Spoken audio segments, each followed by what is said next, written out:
Now I'll give the floor to the representative of Venezuela, who will speak on behalf of the Group of Friends in Defense of the UN Charter. Mr. Chairman, the Bolivarian Republic is honored to take the floor on behalf of the delegations of Algeria, Angola, Belarus, Bolivia, Cambodia, China, Cuba, the Democratic People's Republic of Korea, Equatorial Guinea, Eritrea, Iran, the Lao People's Democratic Republic, Nicaragua, the State of Palestine, Russia, St. Vincent and the Grenadines, Syria, Zimbabwe, and its very own, all of which are members of the Group of Friends in defense of the Charter of the United Nations.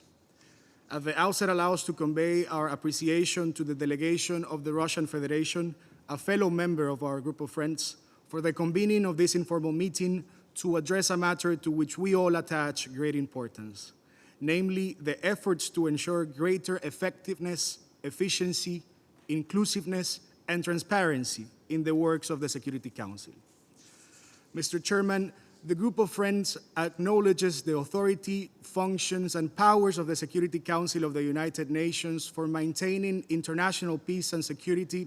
in accordance with the relevant provisions of the Charter of the United Nations. In this context, we cannot overemphasize that transparency, openness, and consistency are key elements that the Security Council should observe in all its activities, approaches, and procedures in line with the provisions of Presidential Note 507. With regards to the question of penholdership within the Security Council, we express our concern at attempts to misuse this mechanism to advance agendas, positions, and visions that, instead of advocating for a collaborative environment that could lay the grounds for finding solutions in an inclusive manner to the many items in its agenda, including conflicts of a protracted nature, through consultative and consensus-oriented approaches, usually result in the further deepening of divisions. We stress in this context that penholders and co-penholders shall exercise utmost responsibility and impartiality in the discharge of their role, including when drafting Council documents, while avoiding any resort to sources of a secondary, tertiary, or other nature that may be either biased or lack credibility. Similarly, we consider of utmost importance the improvement of the effectiveness of the Security Council and ensuring both an equal opportunity and the meaningful participation of all its members in its works. Mr. Chairman, the member states of the Group of Friends insist that we are currently at a juncture in which the strengthening of the rule of law, multilateralism, diplomacy, and political dialogue are needed more than ever.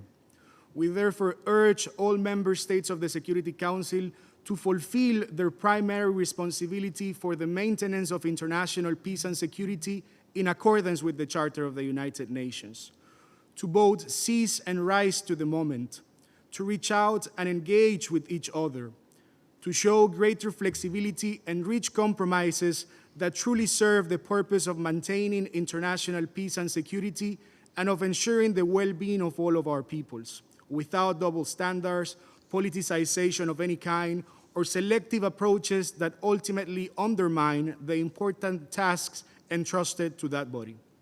At last, we conclude by renewing once again our firm commitment to spare no effort in preserving, promoting, and defending the prevalence and validity of the Charter of the United Nations. Mr. Chairman, if you allow us very briefly in our national capacity, and building from our relatively recent experience as non-permanent member of the Security Council during the 2015-2016 term, we would like to highlight the importance of thoroughly reviewing the selection process of penholders and co-penholders, taking into account that the current arrangements have allowed for an uneven distribution of responsibility, which, not by coincidence, only serve the interests of those who have dubious agendas when it comes to certain portfolios. For instance, and in the interest of bringing greater dynamism, as well as of incorporating their particular knowledge and perspective, a greater role should be provided to non-elected members on agenda items referred to their specific regions. Here, we cannot overemphasize the key role that A3 countries could play within the Security Council as pen holders or co-pen holders, especially if we truly believe the premise of African solutions for African problems, which account for over 70% of the items in its agenda. This approach would also apply for the chairs of subsidiary bodies of the Security Council, whose delegations follow very closely the developments in a given nation that is part of the agenda of that body. We therefore conclude by insisting on the pressing need to both restructure and bring greater transparency to the penholdership selection process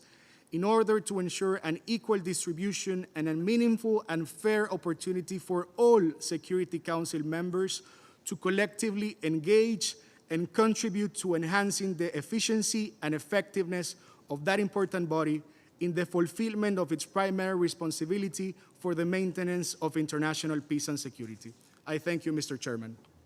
I thank the representative of Venezuela, and now